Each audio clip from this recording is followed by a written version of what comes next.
Lekavičius podcast. Čia kalbame apie technologijas, verslą ir vadovavimą. Bei ieškome atsakymo į klausimą, kaip naviguoti didžiausią organizacijos riziką ir tuo pačiu didžiausią galimybę – žmogiškąjį faktorių. Mikas Stankevičius yra blockchainų ir jų užkaborių tyrinėtojas bei Syntropy produkto vadovas. Su Miku šiame pokalbėje nagrinėjome tas temas, kuriuose jis nardo neprasčiau nei nuo scenos į žmonės. Apie Web3, apie dirbtinį intelektą, blockchain bei praktinės viso to panaudojimo aplinkybės, kliūtis, rizikas, tendencijas. Kokį sektorių labiausiai keičia ir ateityje keis Web3? Ką žmonės netaip supranta apie Web3 ir blockchainą? Kaip kritiškai vertinti inovacijas, popsą ir atpažinti tikruosius signalus krūvoje triukšmo? Apie visą tai ir dar daugiau jau šiame pokalbėje. Tai Mikai bendrai, jau technologijų pasaulyje kažkur arti inovacijos jau 10 metų plus. Kaip patekai į Web3 pasaulį ir kokie keliai tave ten atvedė? Jo, tai Web3 pasaulį galima skirti keletą patekimo kelių. Vienas yra, sakykime, toks minkštas patekimas, kitas yra kietesnis patekimas, kada jau ir pradėjau dirbti šitoje industrijoje. Tai susipažinau apskritai aš pakankamai senai, dar būdamas Erasmuse Vokietijoje 2013 metais, kai man demonstravo, kaip veikia Dark Webas ir kaip veikia Dark Webo valiuta. Tai man tuo metu atrodė, labai keista, nusiperka kažkokių kompiuterinių pinigų ir toliau gali Dark Webe pirkti dar keistesnius dalykus. Buvo įdomu susipažinti, bet toks atrodė, čia turbūt kažkoks žaidimas.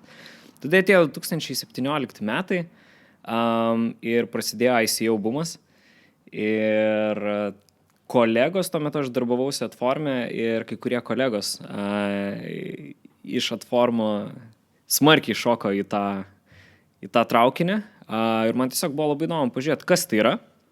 Ir nuo to laiko aš susidomėjau, taip pavadinkim, minkštai tais dalykais. Pradėjau researchint, kaip tai veikia, be abejo, pirkti, parduoti, prarasti ir taip toliau. O praėjus dar keletai metų tiesiog atsirado galimybė, atradom vieni kitus su senai pažįstamais iš mokyklos laikų žmonėm iš Syntropy, tuo metu vadinosi Noja Network. Ir kaip tik ieškojo žmonių, kurie padėtų suvaldyti augimą, padėtų suvaldyti technologijų komandą, kuri pradėjo pas juos smarkiai pūstis ir pasikvietė dirbti drauge. Ir iškart priėmiau pasiūlymą, nes tiesiog buvo labai įdomu į visą tą sritį pasigilint ir gilintis kasdieną, ne tik laisvalaikį ir kaip hobį.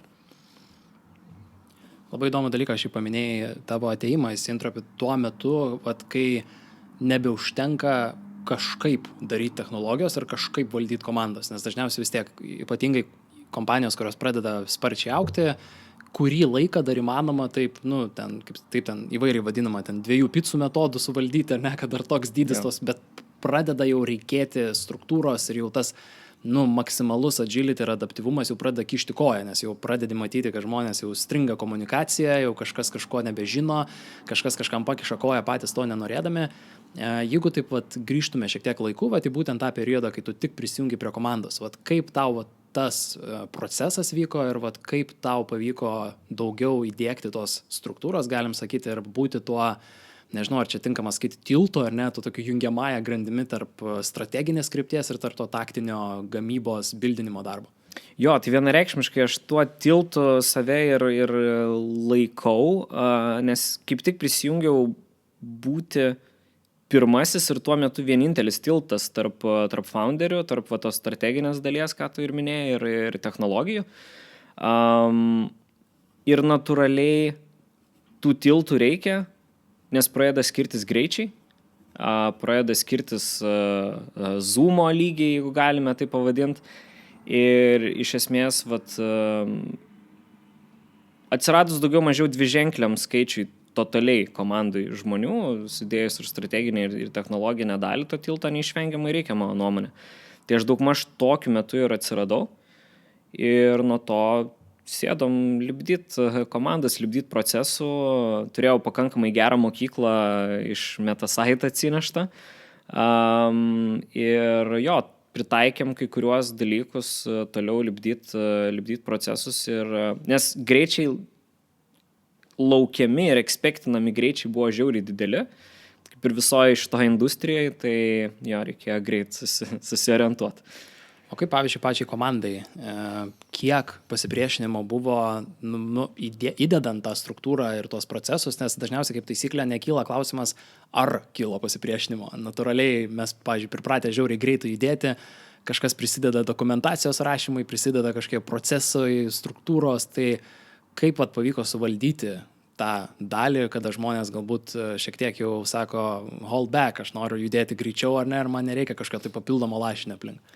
Jo, tai čia labai geras klausimas. Manau, svarbu ir iš esmės aš bandau visada tuo vadovautis, kad jeigu kažkur ateini, tai greičiausiai kažkas jau veikia, tai nebūk tas, nežinau, dramblys stiklo parduotuviai, kuris ateina ir galbūt gerų norų vedinas, bet tiesiog pusė išdaužo pakeliui dalykų, kad pasiektų kažkokį rezultatą, kuris dažniausiai yra asmeninė ambicija.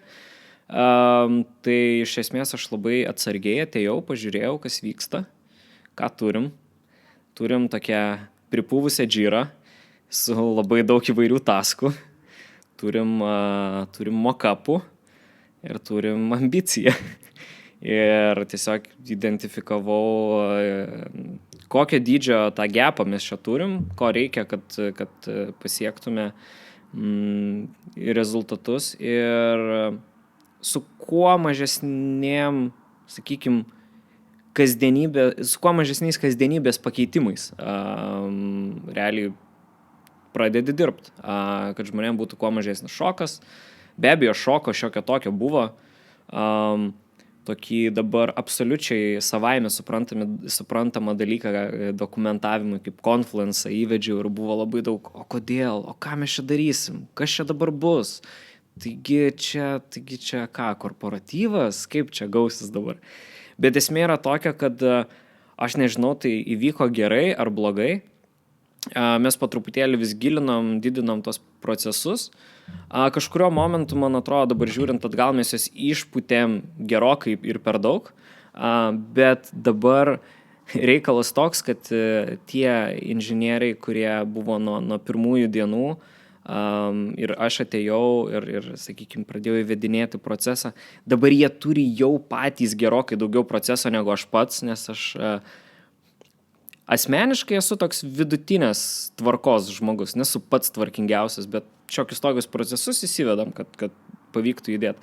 Tai aš ką dabar matau, tai iš esmės tie žmonės, su kuriais nuo pradžių dirbam ir buvo šiokia tokio, ar tikrai reikia šitų dalykų, dabar jie, Mikai, tu neužpildai šito ir šito paragrafo, todėl ne visi dievai žino, ką reikia daryti. Eik, užpildyk, tai yra būtina pagal mūsų susitarimą. Tai žiūrint į tokius labai paprastus mažus dalykus, aš manau, ten viskas pavyko pakankamai sėkmingai, mes neperlūžom, deliverinom pakankamai greitai.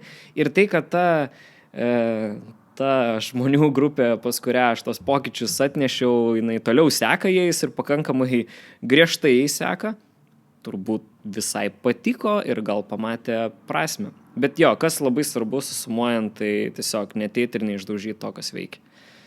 Čia kartu ir įvertinant ir branginant tai, kas jau buvo sukurta, aš bandžiau, klausydamas tavo atsakymą, galvoti, ar yra kažkokiu tai atveju, kada jau kardinaliai kažką reikia keisti, bet tikriausiai čia irgi atsitikus nebent kažkokiam kardinaliam pokyčiam aplinkoje, galbūt būtų galima rasti kažkokį ten use case'ą, bet man taip pat labai patiko tavo pastebėjimas apie tuos pokyčius palengva ir po truputį, nes pagal skirtingus vėlgi mintis arba tas gerasias praktikas yra netgi sakoma, kad ten pirmi keli mėnesiai atėjus vadovui turėtų būti tokia observation, tokia diagnostika, žiūrėti, vat, būtent kas veikia, kokie santykiai yra, kas čia, kokie procesai važiuoja, kas nevažiuoja, žodžiu, tokį vertinimą pirminį ir tik po to ateitumėt su savo kažkokiam ten idėjom, su savo pasiūlymais.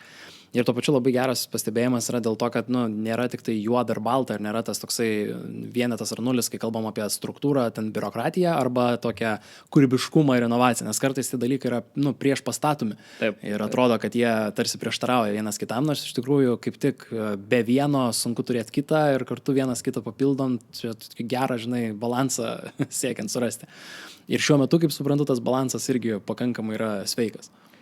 Jo, šiuo metu, sakykime, tokia kaip švytuoklė, mes pradėjom tai pakankamai lean, vienu metu nuvažiavom į tokią ganėtinai Scrum by the book pusę ir tada važiavom vėl atgal, nes turėjom savo keli pivotų, kaip startupas ten pas mus neišvengiamai jie įvyksta, reikia suvaldyti tuos pokyčius.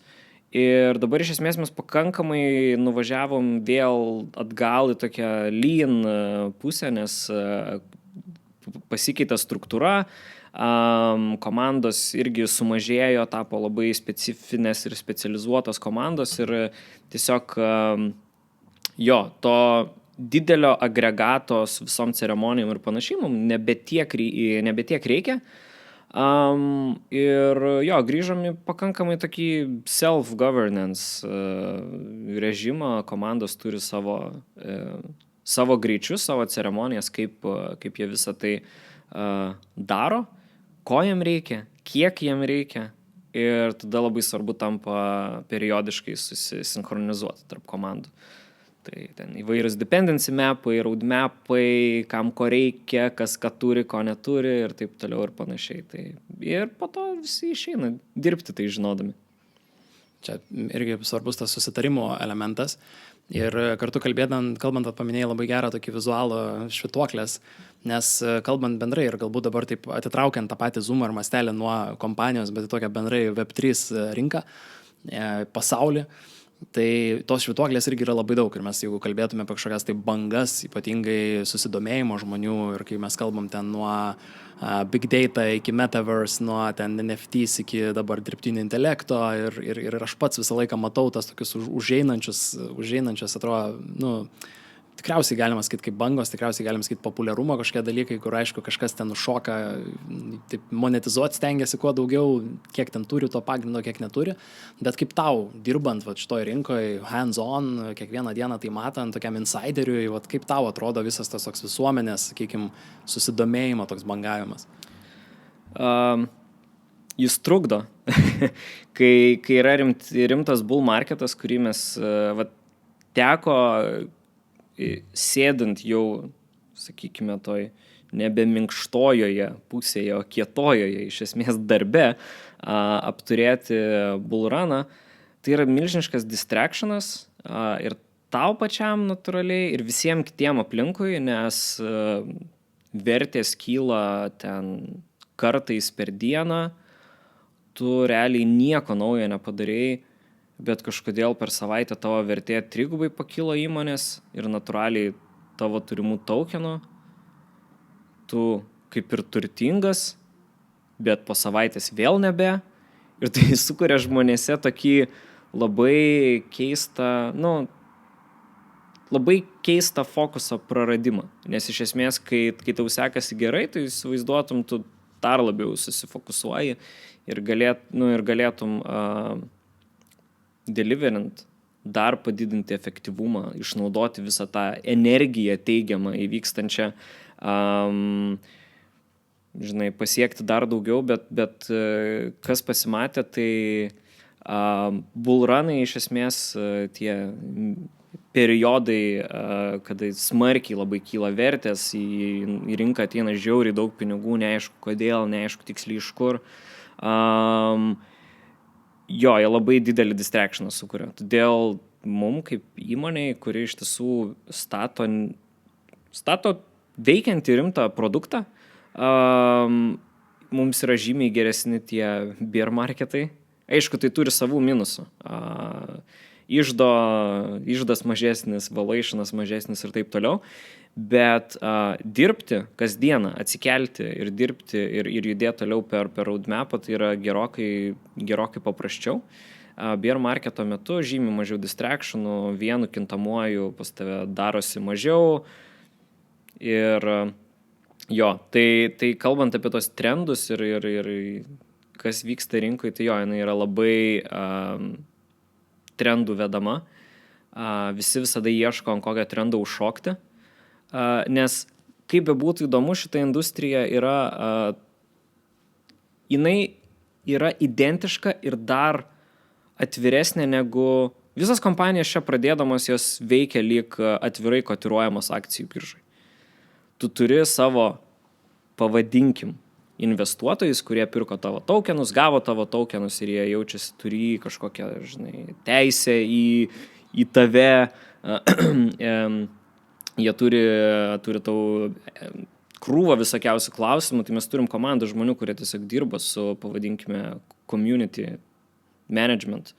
Ir kai tu darai dalykus taip pilnai viešumoje ir dar plus įvairiausių trendų ir naratyvų ir tada valuationai dar gali šokinėti kardinaliai. Tai susikuria toksai ne visada pozityvi aplinka darbui. Pavadinkim šitaip paprastai. Čia labai ypatingai, manau, tas toks triukšmas versus signalas yra toks, noise versus signal. Nes mano atveju aš su dirbtiniu intelektu dirbau nuo 16 iki 20 metų, būtent tada, kada AI buvo the next big thing, o ne toks dabar big thing, koks yra dabar.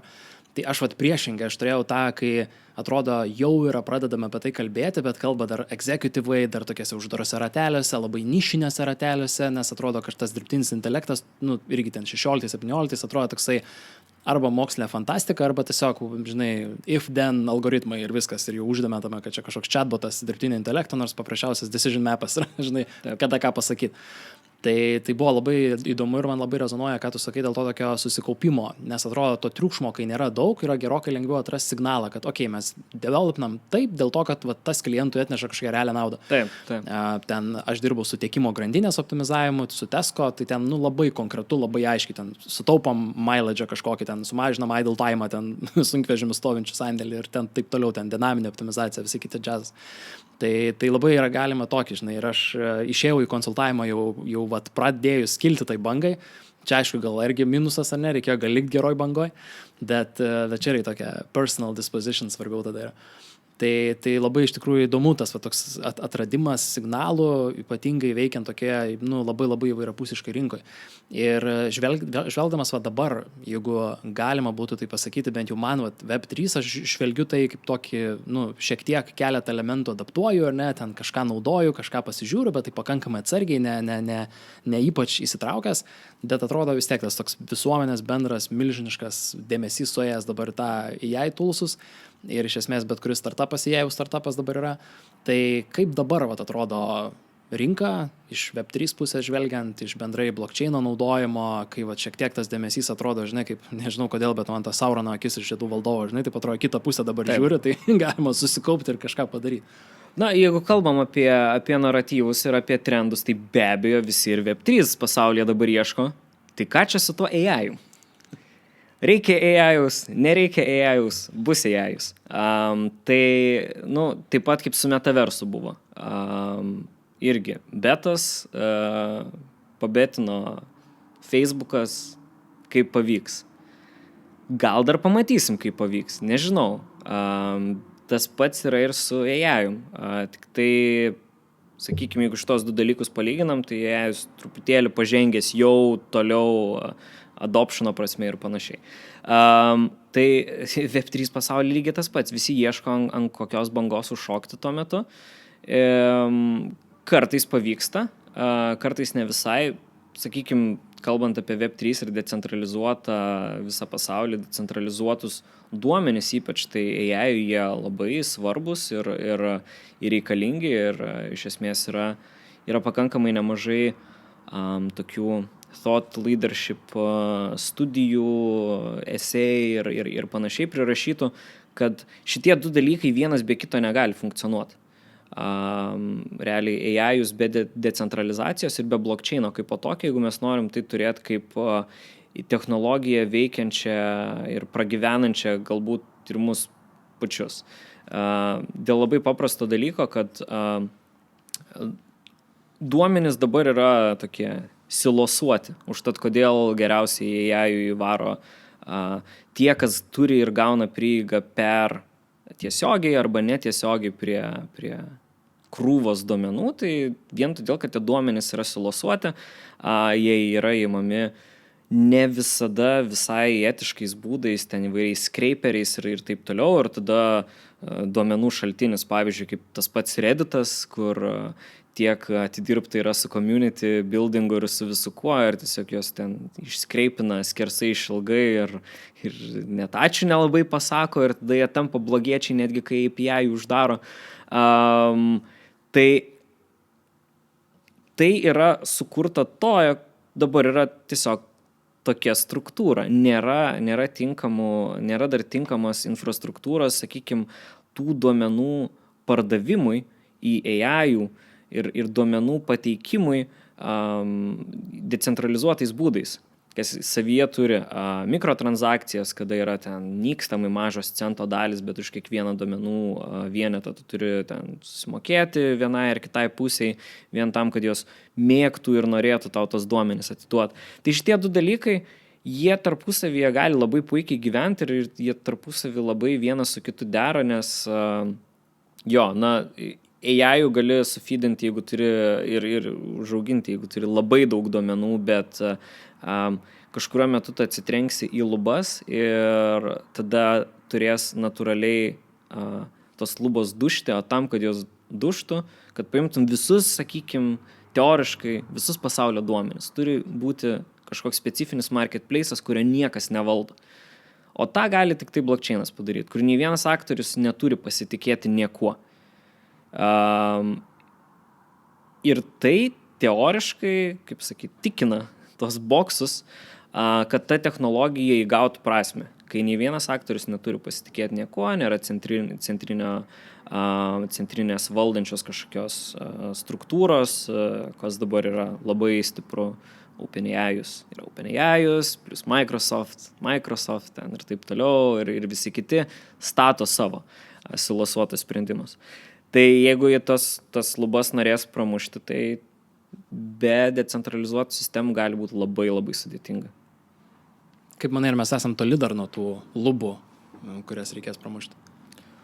Tokiais tempais, kaip vystosi viskas, man atrodo, nėra čia taip velniškai toli. Nes, man atrodo, ta vystymosi kreivė pačius daug ką netgi nustebino prie AI'us dirbančių žmonės, kad čia viskas yra gerokai greičiau nei atrodė pradžiai. Tai čia gal net ir tas kompiuterių capacity formulė jau net nebetinka, kada kvadratu keli kas kažkiek metų, ten dabar net neatsimenu, bet yra ten specifinė formulė, kada kompiutingo gale, kas kažkiek metų tiesiog jinai yra keliasi kvadratu. Čia panašu, kad tie daugikliai netgi didesni su jajam turbūt yra ir milžiniškos varžybos dabar. Kas bus geresnis? Jo, ir mes turim didžiulį resursų kišimą visur ir tuo pačiu su greičiu kalbant, tai mes labai tokį recent visai pavyzdį turim su OpenAI'us ir ChatGPT 4 paleidimu, kuris per vakarą nubraukė ten pusę startupų verslo planų, nes jie buvo pastatyti ant to, kad mes čia pasinaudosim kažkokio tai, beisų ir ten patreniruosim, kad čia, šunų mylėtojam dresūros kažkoks tai, produktukas bus, tarkim. Ir tuomet žiūri, kad tu pats gali savo pasidaryti ir nebereikia kažkokio tai kito, sprendimo. Ir aš atsimenu irgi ten tą vakarą, tai ten bet kokiam forume pasiknaisius, tai ten labai daug sukilo to tokio, nežinau, ar tinkamas žodis panikos, bet tokio stipraus nerimo, tai tikrai, kad palauk, čia, o tikrai gerai, o tai čia gal kokybė, prasta bus, o tai čia gal bus per brangų žmonėm naudotis, ir visi tada, tie tokios baimės ir neiškumai. Taip, bet šitas gerai iššovė, teko netgi uždaryti sign-upus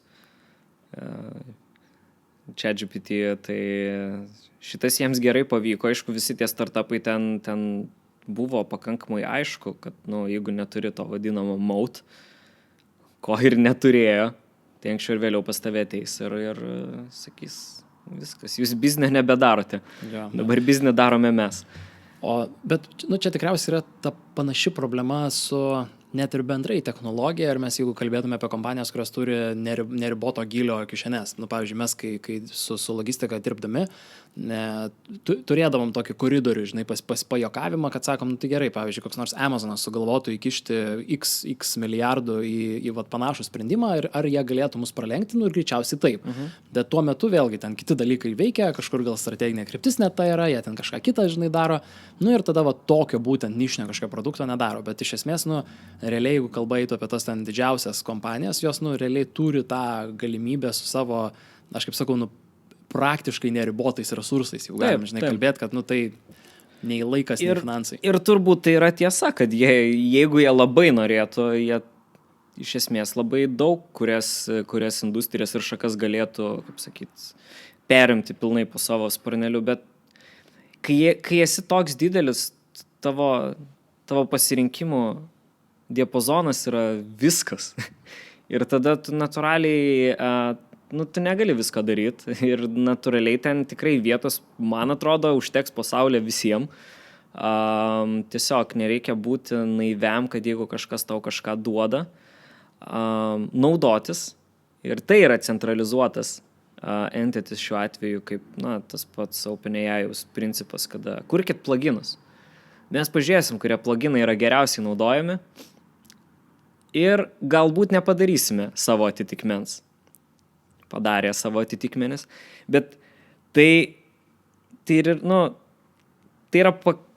reikalauja pakankamo lygio naivumo iš founderių, kurie, kaip sakyt, betino, kad padarysim su OpenAPI'us wrapperiu kažkokį sprendimą ir tai bus mūsų sėkmės formulė. Tai greičiausiai nebus tai sėkmės formulė, kai turim tokius centralizuotus aktorius, kurie savo diskrecijai, ką nori, gali pakeisti. Tai grįžtant prie industrijos, kurioje man tenka suktis, tai yra atvirkštinė situacija, kad iš esmės viskas yra open sourcinta. Su kai kuriom išlygom, kad yra, sakykime, dedamas copyrightas ant sprendimo keletai metų, kad jisai būtų proprietary kūrėjui naudotis keletai metų, bet senesnės versijos imkit, naudokit, statykit ant viršaus. Ir iš esmės, decentralizuotose sistemose yra truputėlį kitas prieimo kampas ir tokie dalykai, kad, tu ten kažkas kažką uždarė, greičiausiai nepavyks, nes tu visada gali pasileisti savo softą, kuris yra forkintas nuo to pačio OpenAI'us softą ir viskas turbūt, kad veiks. Tai aišku, interfeisą turėsi galbūt mažesnę, kitokį, galbūt neturėsi tokio didelio exposure'o, bet technologiją nužudyti yra gerokai sudėtingiau decentralizuotose sistemose, nes jinai yra tiesiog čia. O centralizuotose be abejo, tu turi pradėti cast mode aplink savo biznio planą nuo pirmos dienos, nes kitu atveju pamatys, kad veikia, labai manoma ateis ir pasiims. Bet čia yra toks vėlgi verslo rizikos įvardymas, kad nukopijuoti kažkokią technologiją jau nebėra taip sudėtinga, kaip kažkada anksčiau. Kad jeigu tu pastatai technologiją, atrodo, kad čia viskas jau tavo, auksinė žąsis, kuri jau reikia slėpti po 9 užraktais ir nieks jau niekad, jeigu žinai, Coca-Colos recepto nepagrobs iš tavęs, tai tu, būsi laimingas ir turėsi didžiulį verslą. Bet ir tavo pačio pokalbio pradžioje užsimintas dalykas, aš manau, kuris yra labai stiprus konkurencinis pranašumas, tai yra būtent community. Ir galbūt su tom dabartiniam centralizuotam sistemom tas mažiau yra matoma, bet su decentralizuota tai yra, net tie patys, pavyzdžiui, kokie nors NFT projektai, kurių didžioji jų dalis, nežinau, kaip galim čia sakyti, į pagriovius kažkur nuvažiavo, bet tie, kurie išsilaikė ir kurie vis dar turi engaged aktyvią community, tai yra būtent dėl to, kad yra kažkokios naudos apart technologijos, o yra kažkokios, tokie dalykai. Ir su tuo man labai vienas toksai sakinys, kur aš su tavimi irgi dalinausi ruošiantis šitam podcast'ui, yra apie kartais tokį skeptišką požiūrį Web3, kad sakoma, yra taip daug skiriama dėmesio resursų kurti sprendimus neegzistuojančiam problemų. Taip. Tai tikrai taip. Labai įdomu išgirsti tavo, komentarą būtent apie tai. Jo, tikrai taip, ir čia yra mano nuomonė viena didžiausia šitos industrijos tragedijų. Kol kas. Aš atsimenu 2017 metus, kada aš pradėjau smarkiai gilintis į visus atsirandančius ICO ir tada man tai atrodė, wow, kaip kietai, nes pasikeitė absoliučiai dinamika fundraisingo. Anksčiau viskas buvo, jeigu tu nesi Silicon Valley, tai ragas tau, ten gausi galbūt ten kokį čekį iš verslo angelų, ten iki 500,000 ir tada tu teks tapti profitable jau po to, nes didesnių pinigų ne taip lengva jau čia pasimti. Kas įvyko su ICO laikais dominavo rytų Europos komandos, labai daug jų ir iš Lietuvos be abejo. Ir ne tik rytų Europos, bet ten buvo disproporciškai didelė dalis, vat, Ukraina, ta pati Rusija ir taip toliau.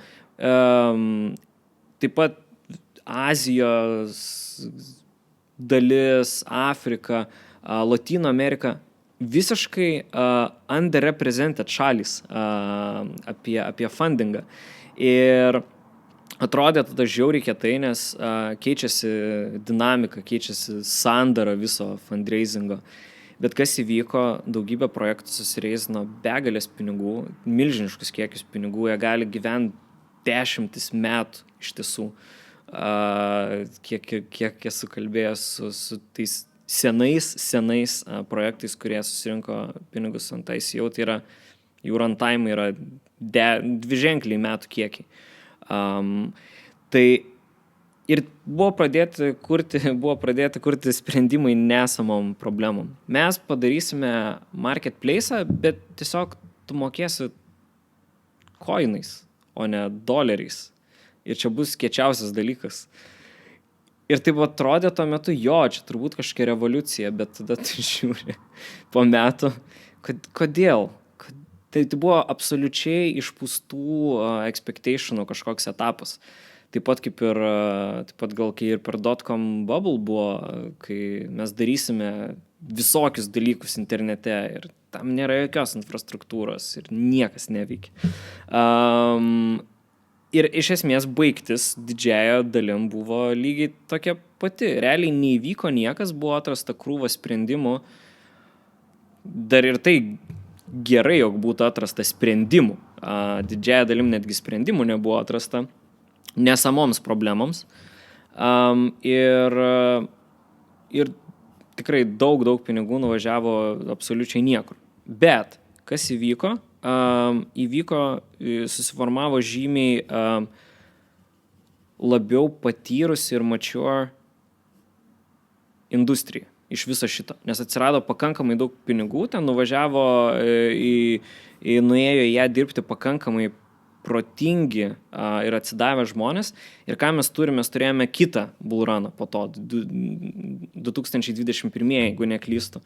Ir tuo metu jau buvo mažiau tokio absurdo, ten padarysim dentą coiną ten dantistams.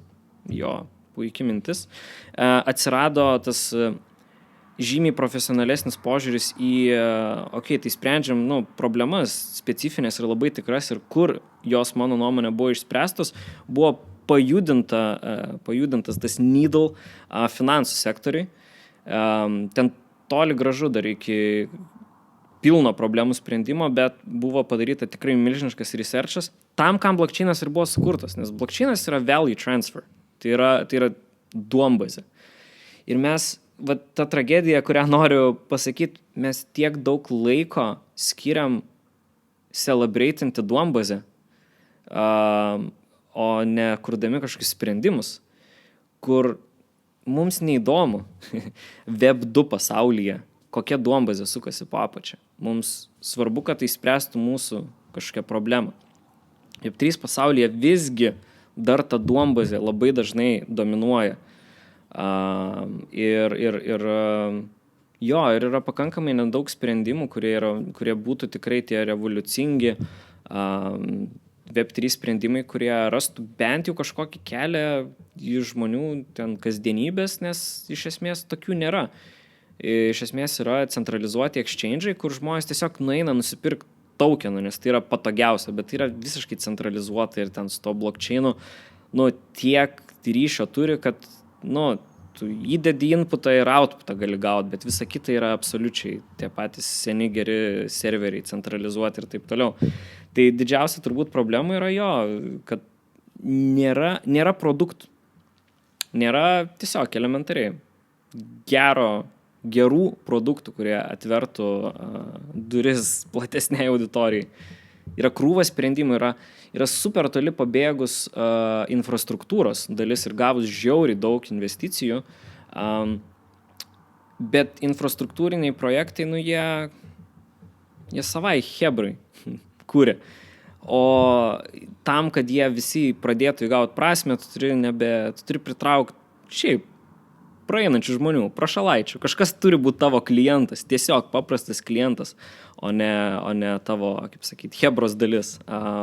Ir dabar situacija tokia, kad ieškoma yra tų tikrų problemų, kurias reiktų spręsti, nes jų nėra tiek daug ir mano nuomonė finansai turbūt yra vienintelė sritis, kurią galima rimtai supurtyti ir pasiekti kažkokį tai efektą didelį.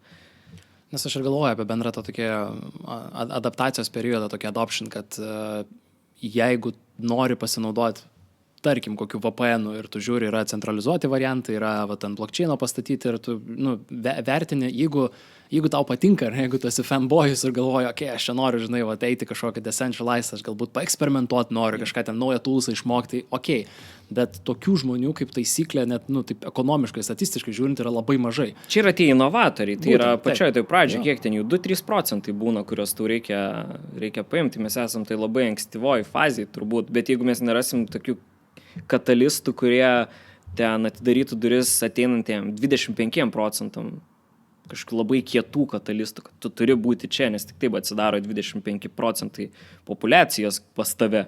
Tai ir bus ta technologija likus tiesiog inovatoriam arba radus labai specifinį industrinį pritaikymą vienokį ar kitokį. Bet jeigu tai bus strikta tik toj vietoj, tai gali būti bėda. Nes vėlgi mes, kai kalbam apie tos jo inovatorius, tai man labai patiko tavo išsakyta mintis, kad ir Web2, kai naudojasi įprastas vartotojas produktų, jam neįdomu, ant ko tai pastatyta, jeigu tai sprendžia kažkokią tai problemą ir viskas, visiškai neaktualu. Tai čia yra lygiai tas pats. Tas produktas, jisai, kaip čia, neturėtų būti jo pagrindinis privalumas, kad jis yra decentralizuotas. Aš tikriausiai su jajum irgi. Jeigu man reikia travel assistant kokio, tai aš noriu geriausią travel assistant. Ar jis ant jajaus pastatytas, ar sėdi 2 žmonės ir man skambučiai, žinai, rankiniu būdu ieško, man neįdomu, žinai, jeigu aš galiu greit gauti tai, ko man reikia, už ten primtiną adekvačią kainą, aš tą sprendimą rimu. Taip. O jau kas sukasi backend'e, man jau kaip ir nelabai įdomu, vėlgi, kalbant apie tokią įprastą vartotojo mąstymą. Taip, ir tu ką ir pats minėjai, tu su dirbtiniu intelektu dirbai senai, daug metų. Ir to įdirbio ten yra nuo senovės, tai yra, aš nežinau, 80-aisiais jau yra tas prasidėjęs mąstymas, ėjimas link to dirbtinio intelekto ir ten yra tikrai daug pinigų sumerkta, daug researcho padaryta ir panašiai. Ko reikėjo, kad žmonėm apskritai pasidarytų įdomu. Nes tech konferencijose mes visi girdėjom apie AI, bet atrodo kažkur taip toli, kažkoks dalykas, kur blockchainas yra žymiai realiau, nes matau, čia kažkokie tokenai yra. Reikėjo appso, kas tapo ChatGPT. Tiesiog kiekvienam žmogui galėt parašyti, parašyk man receptą, aš turiu 2 kiaušinius ir papriką ir padaryk man, ką aš galiu su to nuveikti. Ir tu gauni tokį savo asmeninį robotą, kuris tau pasako, kad tu su to gali nuveikti. Ir tu galvoji, va čia yra geras. Nesvarbu, kad tai yra tokia ledkalnio visiška viršūnė pastatyta ant daug metų jau senai veikiančių sprendimų, iš tiesų, kurie nėra nieko ypatingo. Ir žmonės nežino, kas ten po apačia sukasi. Ir žmonės net neįsivaizduoja, kad kiekvienas tas paprašymas parašyk man kažką, iš tiesų kainuoja pakankamai didelius pinigus OpenAI. Bet žmonės tiesiog nori paklausti, gauti atsakymą ir gauti vertę. Ir viskas, tau neįdomu, ar tai yra GPT-2, GPT-3, 3,5, 4, o gal net ir 5, ant kurio dabar pradedama jau ten su data netgi jis jau buvo, bet dabar kaip ten iškrapštė Sam Altman, tai neaišku, kaip bus su GPT-5. Tai tiesiog tu nori gauti rezultatą, nori gauti vertę. Ir tas irgi yra žiauriai svarbu visose industrijose, bet Web3 yra labai daug apie pačią technologiją, kiek mažiau apie vertę. Užsiminė finansų rinką, kad tai gali būti toksai supurtimas, nes ir man, kai mes kalbam apie tokius realius use cases, tai aš iš esmės ir pasirašiau, kad realiai toks, kripto investicijos, kažkoks tai hedžas priešais įprastus finansus, ar ten kokius ETF-us, ar ten, nežinau, indėlius ir panašiai. Tai čia labai toks irgi, kind of pagavęs didelį visuomenės dėmesį. Net žmonės apie tą patį Bitcoiną kalbėjo tie, kurie niekada nesusiję ne tai, kad su Web3, net su finansais iš vis, ar ne? Ir ten kažkas nusipirko automobilį ar ten butą ir va, to užteko, kad pasigautų didžiulis dėmesys ir maždaug sukišti viską kaip įmanoma ir panašiai. Bet kalbant apie būtent tą Web3 ateitį ir va, tendenciją žvelgiant į priekį, ar jau jauti arba matai kažkokius vat, konkrečius atvejus arba pavyzdžius, kaip gali va, tas Web3, na, gal supurtyti, gal kažkaip, žinai, pajudinti, paardyti tą tokią nusistovėjusią tvarką finansų arba net nebūtinai sektorius. Jo, tai finansų tai vienareikšmiškai matosi jau ir tai yra naratyvas vadinamas ten tokenizacija, real world assets ir panašiai, kas labai smarkiai netgi didžiųjų bankų inovacijų komandose skinasi kelią. Ten realiai kas porą dienų išeina naujos studijos, nauji case study, eksperimentai jų su skirtingom technologijom. Kaip iš esmės tokenizuoti esamus assetus, kurie dabar guli pas kiekvieną, nežinau, finansinį žaidėją, taip anekdotiškai galbūt Excel'yje, bet iš esmės tai yra Excel'is, gudresnis ar mažiau gudrus, bet tai yra Excel'is. Ir jie tarpusavy, nėra labai lengva juos sumečint, ar tai yra tikrai tiesa, ar visi skaičiai atitinka ir panašiai. Ta mes matėm ir su GameStop'o epopėja, kuri vyko, kur tu tiesiog žiūri skaičius ir šortinama akcijų yra smarkiai daugiau, negu jų iš vis egzistuoja ir tu galvoji, tai čia kaip taip yra ir tiesiog taip yra, kažkaip gavėsi. Tai situacija, kuri yra dabar, tai iš esmės aš manau net nebus taip, kad mes matysim, kad įėjo blockchainas į finansų sektorių ir kažkas įvyko, tiesiog aš manau tie sektoriai natūraliai susiblendins per laiką, nes mes turim milžinišką kiekį nelikvidaus turto, kuris yra, pavyzdžiui, nekilnojamas turtas, eilė visokiausių vertybinių popierių, bondų, privataus kapitalo, kurie yra menkai likvidus. Nes tau reikia specifinio marketo, tau reikia galbūt, sakykime, paprastai vienas ant vieno, pavadinkim taip, padaryti susitarimą, jeigu aš noriu parduoti tau turimą vertybinį popierių kažkokį, kuris ten galbūt yra, nežinau, dalis investicijos į ankstyvą startuolį. Iš esmės nėra infrastruktūros tam. Aišku, yra milžiniški ir baisus regulationai visam tam reikalui. Bet apie ką vis garsiau kalbama, kad pasaulyje yra 10 trilijonų nelikvidaus turto, kuris yra nelikvidus todėl, kad nėra infrastruktūros, B, jos nebuvimas lemia, kad tai reikėtų belekiek daug pinigų investuoti, jog tu ją pastatytum, kad galėtų skirtingi žaidėjai rinkoje kalbėti vieni su kitais. Ir lygiai taip pat esama sienų problema, kad asetai labai sunkiai tarp sienų keliauja, ypač jeigu mes kalbame apie nelikvidžius asetus. Mes likvidžius puikiai suprantam, yra ETF, yra akcijos, yra egzotiškesnių įvairių asetų, kurie kotiruojami biržose, bet jų kiekis palyginus su nelikvidžiais asetais jis yra labai labai nedidelis. Tai dabar, kas pakankamai smarkiai matosi, apie tai kalbama vis garsiau, tai ir didieji investiciniai bankai ir realiai visi centriniai bankai darosi pilotus ir yra daromi tokenizacijos, pilotiniai bandymai, kaip kažkokį realybėje esantį asetą paversti blockchain'e esančių asetų vien tam, kad jis galėtų itin lengvai, be jokių tarpininkų judėti iš rankų į rankas. Ir nereiktų ten specifinių settlement layerių ir panašiai, nes tu visada turi tiesą šiai minutei, šiai sekundėjai chain'e. Be abejo, čia yra ir regulationo dalykai, kurie irgi šiaip tvarkosi, nes Europos Sąjunga irgi priiminėja priiminėja regulationus, kurie leis tai daryti, specifiškai juos aprašo. Tai regulationai, kurių iš dalies kripto pasaulis bijo, iš esmės yra regulationai, kurių kripto pasauliui labai labai reikia, nes taps aiškiau, ką tu gali daryti ir ko negali daryti. Tai kalbant apie tą asetų tokenizaciją, tai yra tikrai didelis naratyvas, kuris vienaip ar kitaip, viena ar kita apimtimis įvyks, nes irgi per daug yra suinteresuotų pusių. Ir jeigu padarys vieni, kiti liks uodegoje ir nieks to nenori, tai čia yra labai įdomi sritis ir čia žaidžia patys didžiausi žaidėjai, ten pradedant nuo BlackRock ir baigiant visais likusiais. Tai va. Ir tam be abejo reikės rimtos infrastruktūros, kuri dabar blockchaino pasaulyje yra tokia,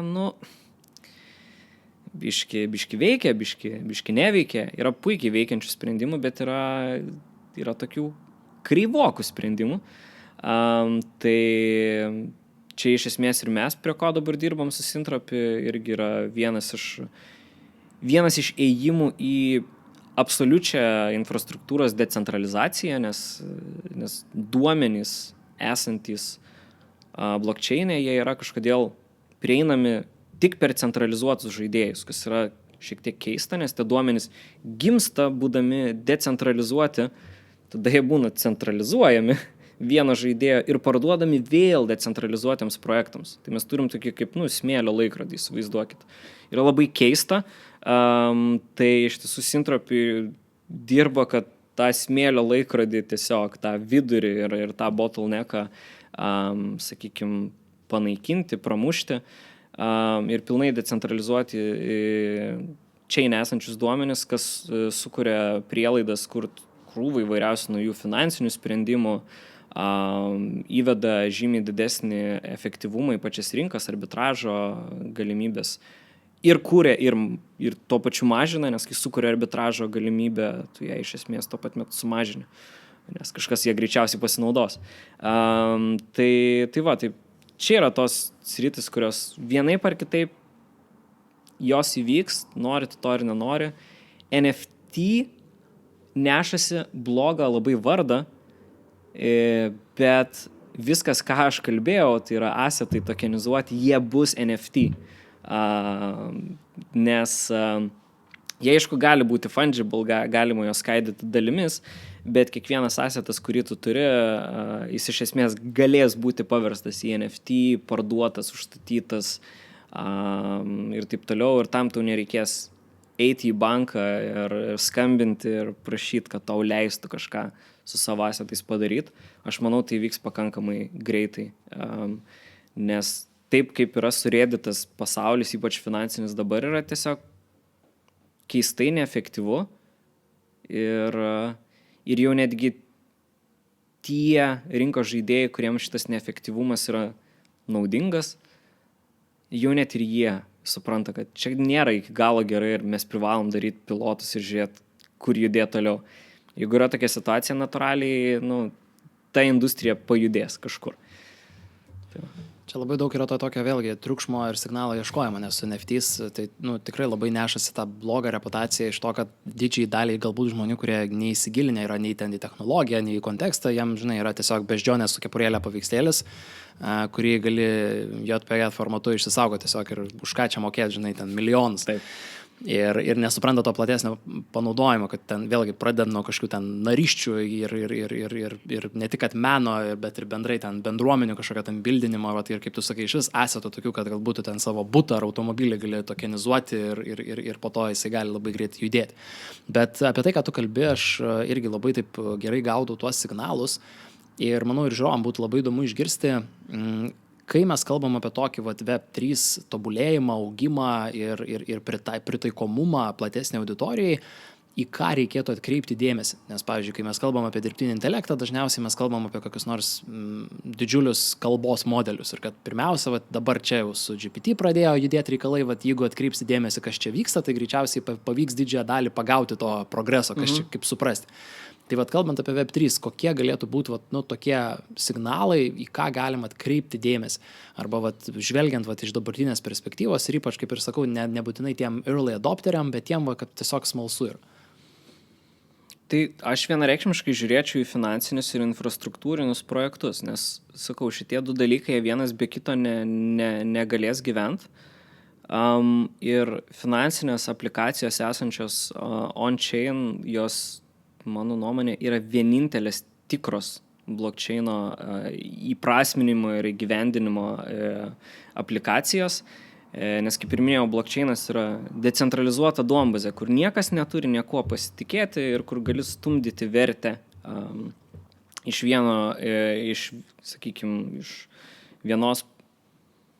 vieno turėtojo from party A to party B. Ir šitas sektorius jau turi labai neblogų pavyzdžių, kad jis iš tiesų veikia, ypač decentralizuotų finansų sektorius, su kuo žmonės labiausiai būna susidūrę, greičiausiai tai bus Binance, nes ten nupirktas, sakyčiau, turbūt absoliučiai didžiausias dalies žmonių pirmasis tokenas, bet tai nėra decentralizuoti finansai. Decentralizuoti finansai yra, kada net Binance'o per vidurį nėra, tu neturi jungtis niekur, tu tiesiog su savo pinigine pasirašai kontraktą, kad, aš perku, sakykime, asetą A už tiek ir tiek, ir visa tai vyksta automatiškai chain, lygiai taip pat turi krūvą finansinių kitų instrumentų kaip future'ai, paskolos ir taip toliau ir panašiai. Ir kad šitas dalykas tikrai turi prasme ir tikrai veikia, nors ir atrodo, tai yra tiesiog magic internet money. Ir labai dažnai taip tiesiog ir yra, bet kad tai turi labai rimtą pritaikomumą ir labai konkretų veikimą, tai nuostabiai parodė pakankamai baisi situacija industrijoje, kai krito FTX ir Sam Bankman-Fried, visa ten jo teismų epopėja dabar vykstanti. Tai va čia dabar metų jubiliejus mažasis visam tam įvykiui. Tai kas įvyko? Jie buvo baisiai prasiskolinę ir, sakykime, ištaškę klientų pinigus sudėtus. Jie buvo pasiėmę begalę paskolų, kuriems reikia užstato. Ir tos paskolos, kurios buvo pasiimtos iš žaidėjų, iš kitų rinkos žaidėjų, taip natūraliai, kaip mes įsivaizduojame paskolos paėmimą, tiesiog su kažkuo susitari, ar tai yra institucija, ar tai yra kitas asmuo. Tai yra susitarimas, tai yra tarpusavio mūsų kontraktas, bet jisai nėra automatizuotas. Tai čia turim tradicinius kontraktus. Visi jie tapo insolvent. Praktiškai ne vienas iš tokių vis dar nėra grąžintas. Iš kitos pusės, FTX kartu su Alameda Finance naudojasi decentralized finance sprendimais ir jie, kai pasiimi, sakykime, paskolą decentralizuotų finansų sprendimas, ar tai būtų AVE ar kiti protokolai, viskas yra apibrėžta kontrakte. Jeigu įvyksta atvejis A, mes likviduojam ir mes tiesiog pasiėmėm tavo užstatą. Ir kas įvyko, kai prasidėjo griūtis FTX-o, visos šitos paskolos, kurios buvo spėta uždengti, jos buvo uždengtos tais pinigais, kurie buvo tokie kiek labiau pakibę ore, mums gerai suprantamų tradicinių susitarimų metodų, tie pinigai suvažiavo į smart kontraktus, nes reikėjo padengti savo paskolas, nes kito atveju tiesiog tu prarastum viską. Nes smart kontraktai tavęs neklausia, ten nėra kažkokio teisininko per vidurį ar agento, kuris tau paskambintų, sakytų, žinokit, jūs pasiekėte savo likvidacijos ribą, tai jeigu nepapildysite, margin callas vyksta, jeigu nepapildysite, tai mes jūs likviduosime. Iš esmės taip vyksta dabar vis dar. Ten nieks tau neskambina. Tai tiesiog įvyksta. Ir mes turim tą tokį didžiulį efektyvumą. Tu kontraktuose gali nusirodyti viską ir tai veiks taip, kaip nurodyta kontrakte.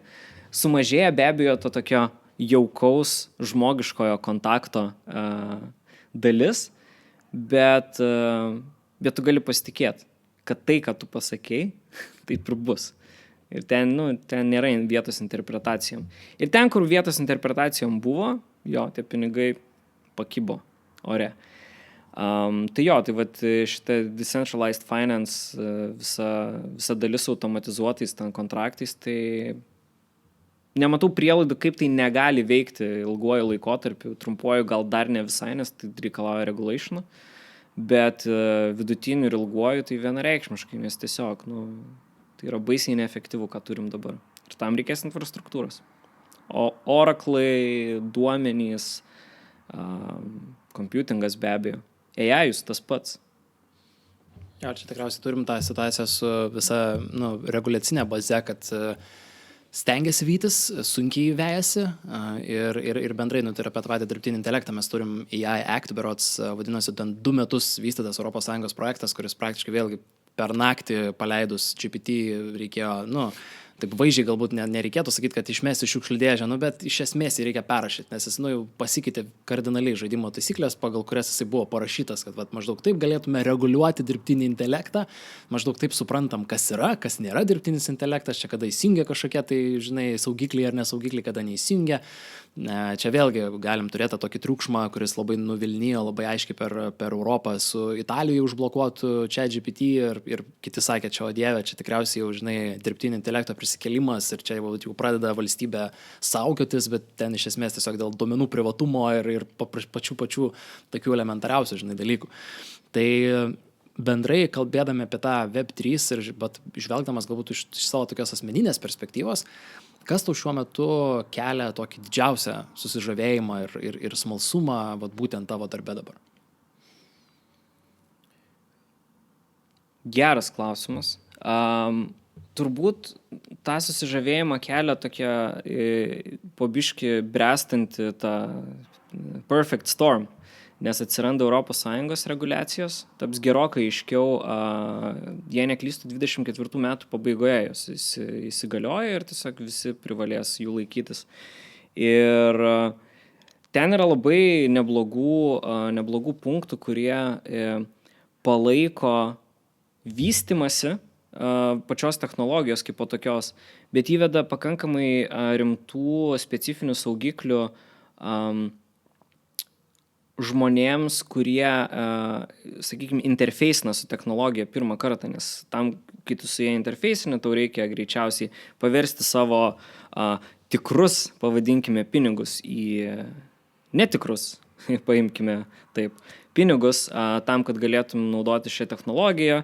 Ir šita dalis taps labai smarkiai reglamentuota ir labai konkreti, kad veiktų užtikrintai ir saugiai būdai pasiversti savo tikrus asetus į skaitmeninius asetus ir lygiai taip pat paversti juos atgal į tikrus pinigus, eurus, dolerius ar dar ką nors. Tai iš esmės atsiras labai specifinės ir aiškios reguliacijos šitoj vietoj, bet kiek teko susipažinti, kas yra pakankamai gerai su Europos naujuoju ten reglamentu, kuris labai puikiu vardu pavadintas MiCA. Tai visiškai neribos inovacijos, tai visiškai neribos vykstančių naujų procesų, produktų kūrimų, finansinių inovacijų, kurias aš minėjau, tai netgi specifinės finansinės inovacijos, kurios yra apie specifinius asetų pavertimą tokenais ir panašiai, ten yra pakankamai nemažai dėmesio tam skirta ir tam yra ruošiamasi. Ir tai natūraliai vyks. Pamečiau klausimo pradžią. Kas pačiam tiesiog labiausiai, kas tave patį žavi ir kas labiausiai įkvepia. Tai aš manau, kad iš tikrųjų ir atsakėjai tikriausiai klausimą. Tas toksai labai geras pasakymas, tas Perfect Storm. Tai manau, pokalbio pabaigai, bet dėkojant tau už šitą pokalbį, norisi taip ir palinkėti, to gero šokio, tai tobuloj audroj. Stengsimės, dirbam link to ir turėtų būti įdomu. Šitą industriją nebūna nuobodu ir įvykus tam geram stormui bus tikrai įdomu. O visiems klausytojam ir šiaip susidomėjusiam žmonėm aš gal tokį pasiūlymą turėčiau tiesiog pabandykit, pasinaudot, skirkit pinigų, kurios išmesit. Bet pasižaiskit ir susipažinkit su pilnai decentralizuotom technologijom, išlipkite iš Binance'o, naudokitės piniginiam ir tiesiog pasižaiskit, nes yra labai labai įdomi industrija, kurioje dalykai yra testuojami in production. Ir netgi įvairūs ekonominės teorijos, kaip žaidimų teorija, kalinių teorija ir panašiai yra testuojamos in production. Dažniausiai tie testai in production failina, bet būna labai įdomu būti viso to dalim ir pažiūrėti, kaip draugė su to milžinišku community'u. Tu taip pat draugiai inovuoji, nes kai kam pavyksta išsinešti kažkiek pinigų iš to, bet ne tame esmė, iš tiesų, ką norėčiau parekomenduoti, tiesiog pabandykit, jūs žymiai geriau išmoksit, kaip tai veikia, kas tai per dalykas ir atrasit savo prasmę tame greičiausiai, nes antraštėse atsiranda kriminalai, beje, bet ne inovacijas. Inovacijas teks atrast patiem.